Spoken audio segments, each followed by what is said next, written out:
Hello, students.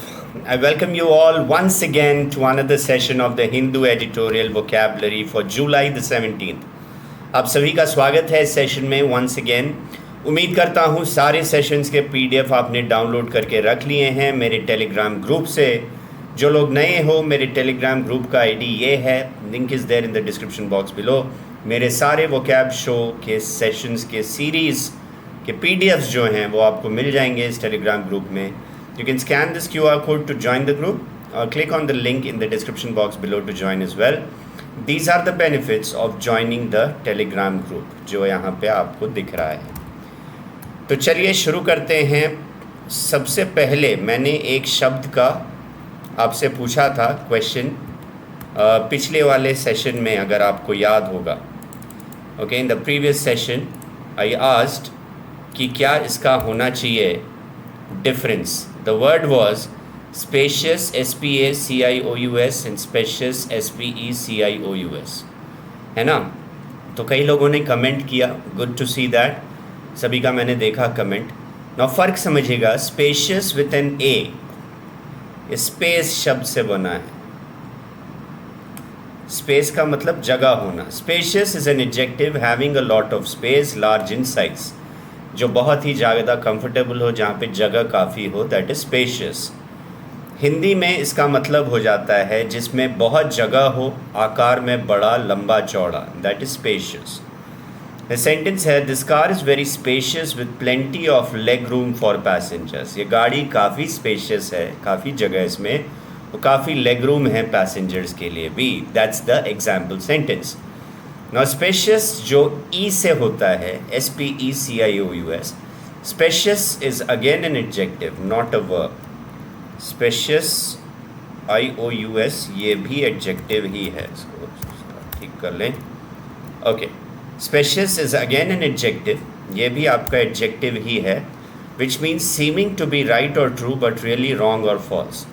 जो देखने या सुनने में लगता है सही है बट असल में वो गलत है. इट इज़ रॉन्ग और it is not correct. Okay, meaning है सही या सच प्रतीत होता है लेकिन वास्तव में गलत या झूठ है. ऐसी कोई चीज़ जो सही या सच प्रतीत होता है, लगता है, बट वास्तव में गलत है या झूठ है.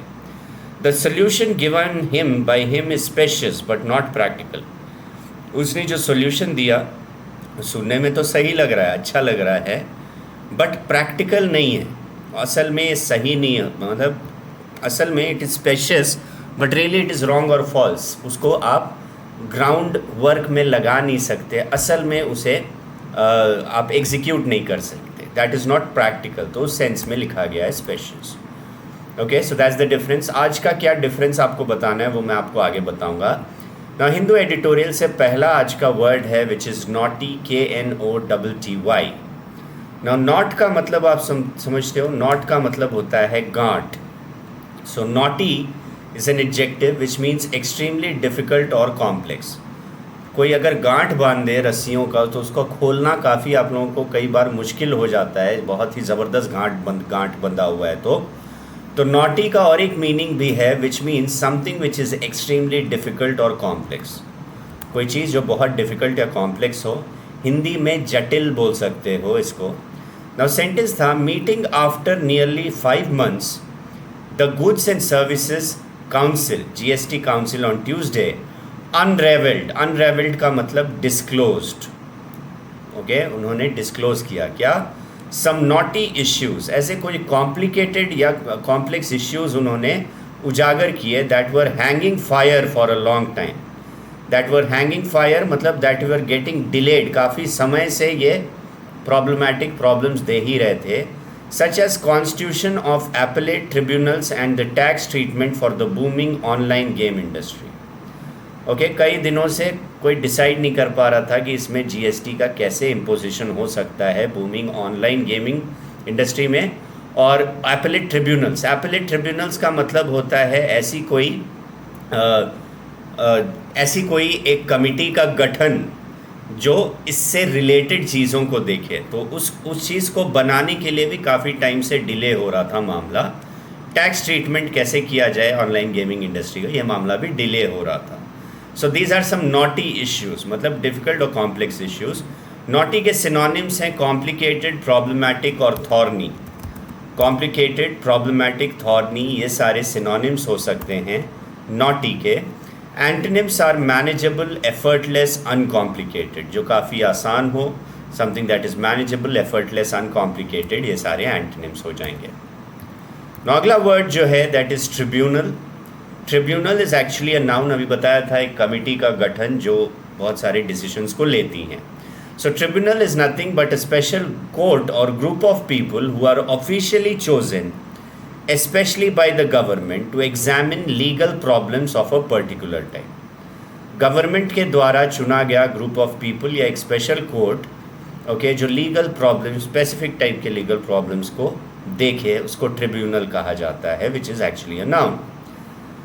हिंदी में एक विशेष अदालत या लोगों का समूह जिन्हें आधिकारिक तौर पर विशेष रूप से सरकार द्वारा किसी विशेष प्रकार की कानूनी समस्याओं की जांच करने के लिए चुना जाता है, that is actually a tribunal in Hindi. Sentence था with the appointment norms for tribunal members clear. Tribunal members कौन कौन से होंगे, उनका अपॉइंटमेंट नॉर्म्स वो क्लियर होने के बाद the centre has given an assurance that the first set of tribunals should become operational in 4 to 6 months। पहला सेट ऑफ ट्रिब्यूनल्स जो है जीएसटी कमेटी को लेके वो ऑपरेशनल हो जाएगा 4 से 6 महीने के अंदर। तो उन्होंने, सेंटर ने ऑलरेडी अपॉइंट कर दिया है ट्रिब्यूनल मेंबर्स को, और पहला सेट ऑफ ट्रिब्यूनल्स 4 से 6 महीने के अंदर they will become operational, that's the meaning. Now synonyms of tribunal are bench, forum, judiciary बोल सकते हो, these are synonyms, bench, forum, judiciary. Antonyms, इसी का एंटोनिम हो सकता है ये farthest of meaning, antonym exact antonym नहीं भी बोलोगे तो जो बिल्कुल फारदेस्ट ऑफ मीनिंग है, इनजस्टिस, मैल ट्रीटमेंट, ऑपरेशन, ये सारे एंटोनिम्स और क्लोज टू एंटोनिम्स हो सकते हैं। अगला वर्ड जो है दैट इज रिड्रेस। रिड्रेस एक वर्ब है which means to correct something that is unfair और रॉन्ग। ऐसी कोई चीज़ जो गलत हो उसको ठीक करने को रिड्रेस कहते हैं। सही करना, सुधार करना, ठीक करना, ये सब हिंदी मीनिंग है रिड्रेस के। सेंटेंस था इंडस्ट्री में hope for a quicker redress of mounting GST litigations clogging up courts. कह रहा है इंडस्ट्री इस चीज़ को होप कर रही है कि जो भी जीएसटी के बहुत सारे केसेस चल रहे हैं, लिटिगेशंस चल रहे हैं कोर्ट्स में, और वो कोर्ट्स के फंक्शनिंग को बहुत ज़्यादा बाधित कर रहे हैं, तो इन सभी जो केसेस हैं उसको जल्दी से जल्दी निपटारा होगा, उनसे जल्दी से जल्दी उन केसेस का निपटारा होगा, यही उम्मीद किया जा रहा है, that's the meaning. Synonyms of redress are mend, repair, rectify और रेस्टिट्यूट। किसी चीज़ को ठीक करना, किसी चीज़ का सोल्यूशन देना, mend, repair, rectify, restitute. Antonyms हो जाएंगे हर्ट, डैमेज, हार्म और upset, these can be the antonyms for the word redress. Simple. अगला वर्ड है consternation. Consternation is actually a noun which means a feeling of shock और worry. A feeling of shock और worry, उसको हम कहते हैं कॉन्स्टरनेशन। हिंदी में भयाकुलता या चिंता, किसी चीज़ के बारे में चिंतित होना या किसी चीज़ से बहुत ही ज़्यादा डर जाना, शॉक्ड हो जाना। सेंटेंस था on the other hand businesses have reacted with much consternation to the council's decision, okay, to finalize a 28% GST levy on the face value of all bets placed in online games, casinos or horse racing, with many e-gaming players terming it a death knell for the growing industry and its thousands of jobs। कह रहा है दूसरी तरफ जो businesses इससे related हैं, online games, कैसिनोज, horse racing वगैरह से, वो शॉक्ड हैं इस चीज़ को सुन के कि 28% जीएसटी उन चीज़ों में लेवी होगा, 28% जीएसटी लगेगा। तो ये बहुत बड़ा शॉक के तौर पर आया है कई बिजनेसेस जो इसमें डील करते हैं, ऑनलाइन गेम्स, कैसिनोज, हॉर्स रेसिंग। इसके अलावा बहुत सारे ई गेमिंग प्लेयर्स ने इसे बोला this is a death nail. Death nail का मतलब होता है मृत्यु के बाद, किसी को मरने के बाद एक घंटी बजाई जाती है किसी के मृत्यु पर, उसको कहते हैं डेथ नेल। डेथ नेल मतलब पूरी तरीके से कोई चीज़ ऑब्लिटरेट हो जाएगा, कोई चीज़ पूरी तरीके से ख़त्म हो जाएगा, ये बोल रहे हैं कई सारे e gaming players, terming it a death nail for growing industry, जो कि एक ग्रोइंग इंडस्ट्री और बहुत थाउजेंड्स ऑफ जॉब्स के लिए भी ये थाउजेंड्स ऑफ जॉब्स भी खा जाएगा, यही बोला जा रहा है. Now synonyms of consternation are dismay, panic, distress. ये सारे synonyms हो सकते हैं इस word के. Antonyms can be contentment, placidity, tranquility. Okay, contentment, placidity, tranquility, these are antonyms for the word consternation. Now अगला word है which is hasty, which is an adjective. Now hasty का मतलब होता है actions that are in hurry. Hasty actions are in hurry. Sometimes without the necessary care or thought. किसी चीज़ को जल्दबाजी में किया जाए, बिना सोचे समझे, उसको आप हेस्टी कहते हो. हिंदी में जल्दी में कहा या किया हुआ, तीव्र गतिक. Okay, that is hasty.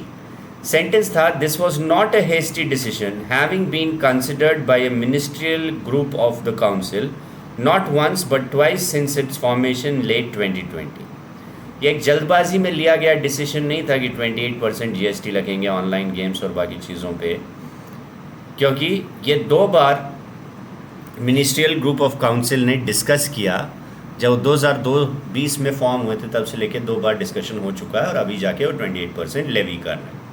Hasty के सिनोनिम्स होंगे हरीड, इम्पल्सिव, एक्सपीडिशियस और reckless. Hurried, impulsive, expeditious, reckless synonyms. Antonyms can be cautious, deliberate, unrest और लेजरली. ये सारे एंटोनिम्स होंगे for the word hasty. Simple. So these were the words of the day. आज का जो डिफरेंस आपको बताना है, that is difference between naughty and knotty. Naughty तो बहुत कॉमन वर्ड है, आपने कई बार सुना होगा. क्या ये वर्ड सुना है? आज ही सुना है आपने. सबसे पहला वर्ड जो डिस्कस किया था वो वही था. कोशिश करिए कि वापस उसके मीनिंग को देखे बिना याद करें कि क्या था उसका मीनिंग. इन दोनों में डिफरेंस कमेंट बॉक्स में लिख के बताइए. Will be discussed in the next session. Comment your answers in the comment section. Right. इसके अलावा दीज आर आर फैकल्टीज़ जो अलग अलग समय पर यूट्यूब पे आते हैं फ्री सेशंस लेकर के आप सभी को के लिए. मेरा सेशन जो है वो 6 बजे every evening at 6 I bring in sessions. इस हफ्ते जो सेशन आपका चल रहा है series, that is top 100 preposition वाला सीरीज़ आपका चल रहा है. टॉप 100 प्रेपोजिशन सीरीज़ चल रहा है. So please ensure that you people are regular in such sessions. ज़रूर देखिएगा इन सेशंस को. ओके, क्यों टॉप 100 CDS में आने के चांसेस हैं. वही क्वेश्चंस मैं डिस्कस कर रहा हूँ. ओके, सो 6 बजे जुड़ना मत भूलिएगा. For people who are new, subscribe to the channel, click on the bell icon for notifications. Also join my Telegram channel for PDFs of this session. People preparing for CDS, AFCAT and CAPF, you can join our courses, purchase our courses and prepare yourself from basic to advanced level. Links are there in the description box. You can use this coupon code JOSH to avail additional discount as well. So that was it in this session. Hope you enjoyed and learned from it. मिलता हूँ अगले session में. तब तक के लिए goodbye. Stay safe. Take care everyone. Bye bye.